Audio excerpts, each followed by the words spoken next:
Hello everyone, this is me Naumita और आप सभी को मेरा channel Naumita to do learning में स्वागत है।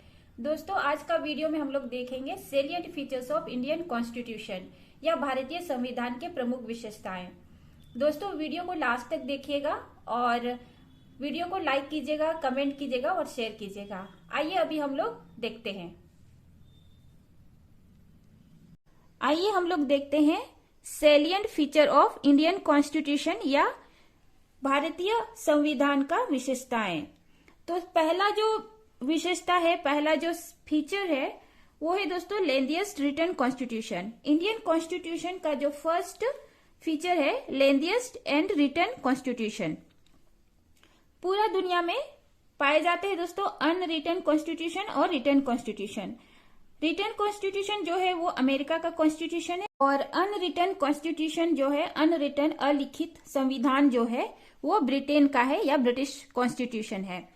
दोस्तों, इंडिया का जो कॉन्स्टिट्यूशन है, इंडिया का जो संविधान है वो अमेरिका का संविधान की तरह है, मतलब रिटन कॉन्स्टिट्यूशन या लिखित कॉन्स्टिट्यूशन, लिखित संविधान। तो हमारा जो कॉन्स्टिट्यूशन है वो हम लोग जानते हैं कि 1949 में बनके तैयार हुआ था, जबकि लागू कब हुआ था दोस्तों? 26 जनवरी 1950 को। तो 1949 को हमारा इंडियन कॉन्स्टिट्यूशन बनके तैयार हुआ था। तो पहला था, उसमें कॉन्स्टिट्यूशन में प्रियम्बल है, एक तो प्रियम्बल है, 395 आर्टिकल है 22 पार्ट्स के साथ। 22 पार्ट है, 395 आर्टिकल है और 22 पार्ट में है। और दोस्तों 8 शेड्यूल जो बने हैं। तो 1950 में एक प्रियम्बल, 395 आर्टिकल 22 पार्ट्स के साथ और 8 शेड्यूल बने थे। लेकिन अभी दोस्तों आज के डेट तक में प्रियम्बल में अमेंडमेंट हुआ। जब हम लोग प्रियम्बल को देखेंगे तो हम लोग उसमें जो अमेंडमेंट्स हुआ और क्या क्या उसमें और भी ऐड किया गया उसको हम लोग देखेंगे। लेकिन अभी तक जो कॉन्स्टिट्यूशन में है वो है प्रियम्बल, 448 आर्टिकल्स और 25 पार्ट्स के साथ। पार्ट्स भी बड़े, पहले 22 पार्ट्स थे, अभी 25 पार्ट्स हो गए हैं। और 12 शेड्यूल जो पहले 8 शेड्यूल थे लेकिन अभी 4 और बढ़ गए जो कि 12 शेड्यूल हो गए। और इसमें से दोस्तों जो हम लोग का जो 1949 में जो आर्टिकल्स बने थे उनमें से 20 आर्टिकल्स को डिलीट कर दिए गए हैं।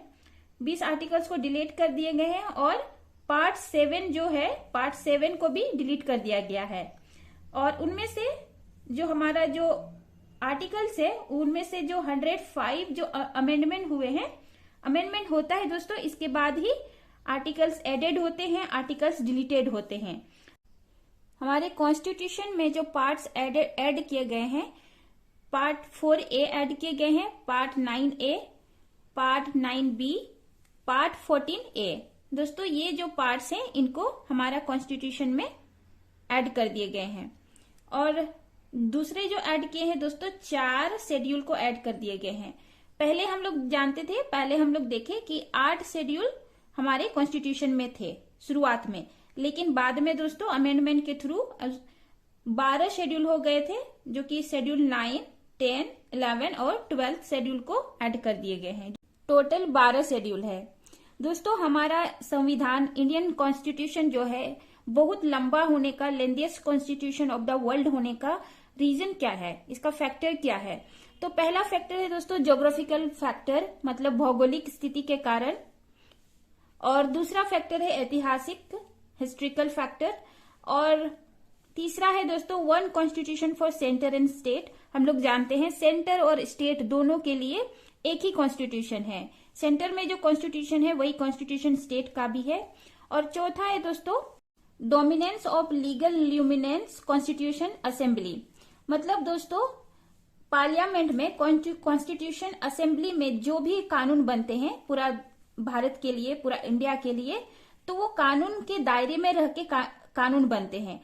और अगर किसी वजह से वो लोगों के हित के लिए नहीं हुआ दोस्तों, तो फिर उसको अमेंडमेंट करना पड़ता है या फिर डिलीट करना पड़ता है। तो ये अमेंडमेंट के चक्कर में जो हमारा जो कॉन्स्टिट्यूशन है वो और बढ़ते जा रहा है। तो इसलिए हमारा जो कॉन्स्टिट्यूशन है दुनिया में लंबा कॉन्स्टिट्यूशन हो रहा है या और भी हो सकता है।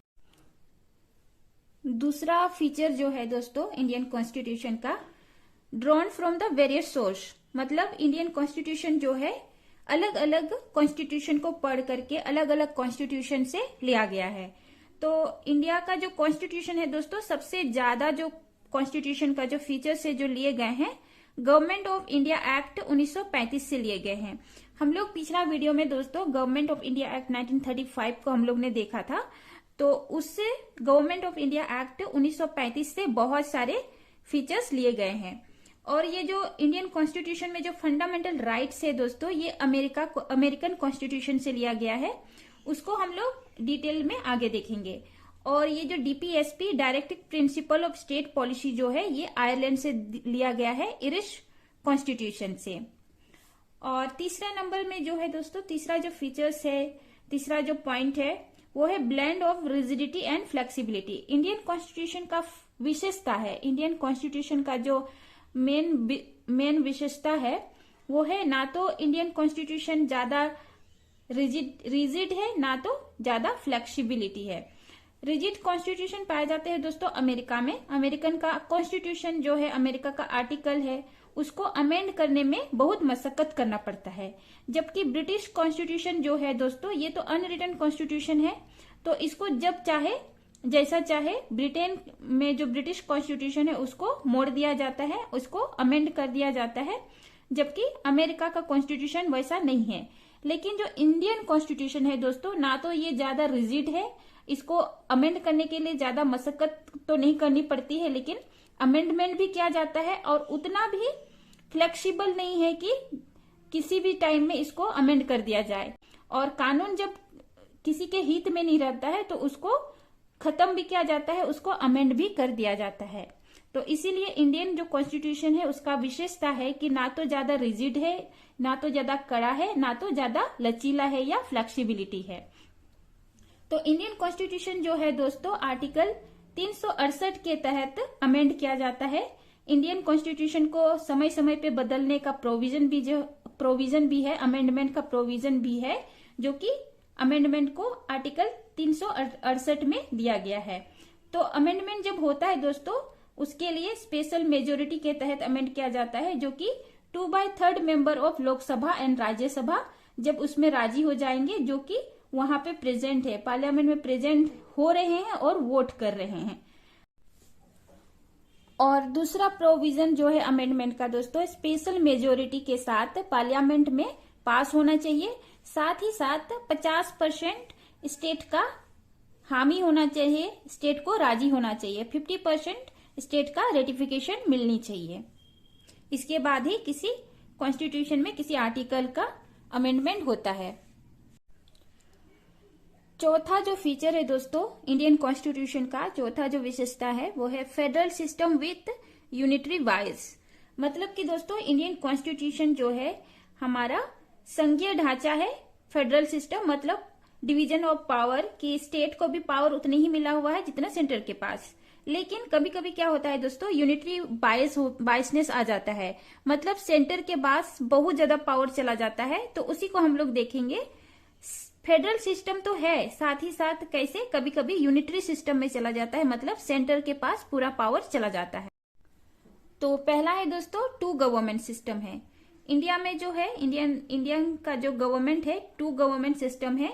दूसरा है डिवीजन ऑफ पावर, मतलब पावर जो है दोस्तों डिवाइड किया हुआ है, लेजिस्लेटिव पावर, एग्जीक्यूटिव पावर और जुडिशियरी पावर। तीसरा है रिटर्न कॉन्स्टिट्यूशन। इंडियन कॉन्स्टिट्यूशन जो है दोस्तों ये रिटर्न कॉन्स्टिट्यूशन है। चौथा है सुप्रीमेसी ऑफ कॉन्स्टिट्यूशन।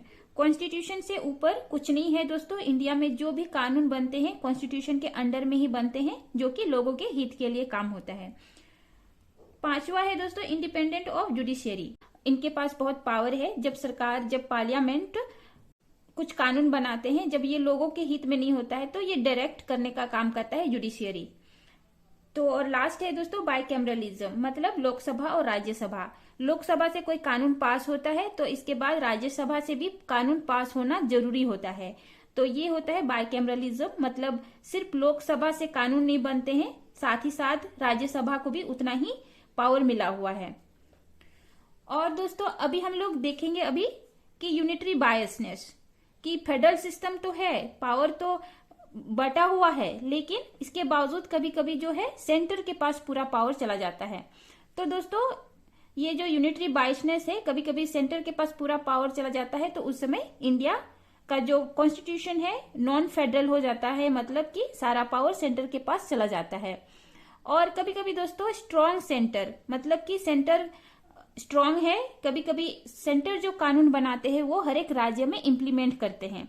अमेरिका की तरह वैसा नहीं है। अमेरिका में जो है दोस्तों स्टेट का अपना पावर होता है और सेंटर का अपना। सेंटर जो कानून बनाते हैं स्टेट पे, उतना ही स्टेट का भी हक होता है, उस पर इजीली इंटरफेयर नहीं कर पाते हैं। और तीसरा है दोस्तों सिंगल सिटीजनशिप, मतलब यहाँ पे इंडिया में जो फेडरल सिस्टम है, संघवाद है, स्टेट सेंटर और स्टेट होने के बावजूद भी सिंगल सिटीजनशिप है, स्टेट का अलग अलग सिटीजनशिप नहीं है।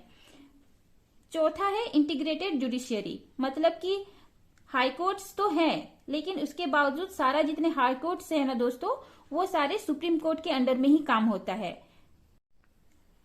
अगला है अपॉइंटमेंट गवर्नर बाय सेंटर। दोस्तों यहाँ पर फिर यूनिटरी पावर चला जाता है, यूनिटरी बाइसनेस हो जाता है, सेंटर के पास पावर चला जाता है गवर्नर, हर एक स्टेट के लिए गवर्नर को अपॉइंटमेंट करने का। और नेक्स्ट है all India service. All India service में दोस्तों सेंटर रिक्रूट करते हैं, फिर जो जैसे यूपीएससी के थ्रू में कंडक्ट करवाया जाता है, यूपीएससी के थ्रू सिलेक्शन होता है, इस सर्विस के लिए भेजा जाता है। और आखिरी है इमरजेंसी। दोस्तों ये जो इमरजेंसी के टाइम जो होता है, सारा पावर स्टेट का पावर खत्म हो जाता है और सारा पावर जो है सेंटर के पास चला जाता है। दोस्तों अभी हम लोग कॉन्स्टिट्यूशन, इंडियन कॉन्स्टिट्यूशन का जो फीचर्स है उसको हम लोग इसमें सम अप करेंगे। इसको अगर हम लोग डिटेल में देखेंगे तो बहुत लंबा वीडियो बनेगा, जबकि दोस्तों इन सबको जो है हम लोग आगे का वीडियो में डिटेल में देखेंगे ही। तो यहाँ पे हम लोग बस पॉइंट बाय पॉइंट देख लेते हैं। तो 4 को तो हम लोग ने देखा, अभी 5वां जो फीचर है दोस्तों parliamentary form of government. Indian constitution जो है, इंडियन कॉन्स्टिट्यूशन प्रोवाइड करता है parliamentary form of government.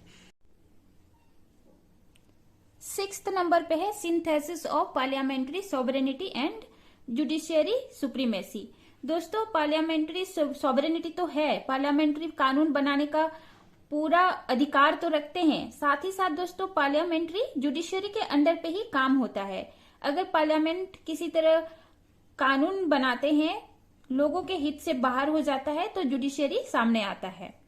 7 number पे है दोस्तों इंटीग्रेटेड एंड इंडिपेंडेंट जुडिशियरी। ये जुडिशियरी जो है दोस्तों हर एक स्टेट को अलग अलग हाई कोर्ट मिले हुए हैं, स्टेट कोर्ट मिले हुए हैं, साथ ही साथ दोस्तों ये सारे कोर्ट जो है सुप्रीम कोर्ट के अंडर में काम करते हैं। 8वां है फंडामेंटल राइट्स। इंडियन कॉन्स्टिट्यूशन का जो फीचर है फंडामेंटल राइट्स, जो बहुत सबको मिले हुए हैं फंडामेंटल राइट्स। 5th नंबर पे है DPSP, direct principle of state policy. इसको भी हम लोग आगे डिटेल में देखेंगे दोस्तों। 10वां नंबर पे है फंडामेंटल ड्यूटीज। लोगों को क्या क्या ड्यूटीज मिले हुए हैं, फंडामेंटल ड्यूटीज, उसको भी हम लोग आगे डिटेल में देखेंगे। 10वां नंबर पे है ए सेक्युलर स्टेट। 12 नंबर पे यूनिवर्सल एंड एडल्ट फ्रेंचाइज, जो कि एडल्ट फ्रेंचाइज वोट करते हैं और अपने लीडर को चूज करते हैं। 13 नंबर पे है सिंगल सिटीजनशिप। 13 नंबर पे है सिंगल सिटीजनशिप। 14 है दोस्तों इंडिपेंडेंट बॉडीज। इंडिपेंडेंट बॉडीज, बहुत सारे इंडिपेंडेंट बॉडीज दिया हुआ है इंडियन कॉन्स्टिट्यूशन में, जैसे इलेक्शन कमीशन हो गया, यूपीएससी हो गया, ये सारे इंडिपेंडेंट बॉडीज है। और 5वां है इमरजेंसी प्रोविजन। दोस्तों कभी कभी जब युद्ध होता है या किसी वजह से इंडिया में इमरजेंसी लागू हो जाता है, इमरजेंसी का भी प्रोविजन है, उस समय स्टेट का जो पावर है वो खत्म हो जाता है और सेंटर के पास सारा पावर जो है वो चला जाता है। 16 नंबर पे है दोस्तों 3 टायर गवर्नमेंट। इंडियन कॉन्स्टिट्यूशन जो है 3 टायर गवर्नमेंट देते हैं। 3 टायर गवर्नमेंट है, जो कि सेंटर में पार्लियामेंट, स्टेट में स्टेट लेजिस्लेटिव, और जो ग्राउंड लेवल पे है लोकल गवर्नमेंट जो होते हैं दोस्तों पंचायत राज। तो पंचायत राज, स्टेट का स्टेट लेजिस्लेटिव और सेंटर का पार्लियामेंट, ये 3 जो है ये 3 टायर गवर्नमेंट है। और 7 नंबर पे जो है कोऑपरेटिव सोसाइटीज। ये कोऑपरेटिव सोसाइटी जो है ये 97th अमेंडमेंट के थ्रू 2011 में ऐड कर दिया गया है इंडियन कॉन्स्टिट्यूशन में। इसके थ्रू डिफरेंट कोऑपरेटिव सोसाइटीज है जो कॉन्स्टिट्यूशनल काम के लिए ये अपना योगदान देते हैं। तो यहीं पे हमारा इंडियन कॉन्स्टिट्यूशन का सैलिएंट फीचर्स खत्म हो जाता है दोस्तों। हम लोग फिर मिलेंगे नेक्स्ट वीडियो में नए टॉपिक के साथ। आज के लिए इतना ही। Thanks for watching. जय हिंद।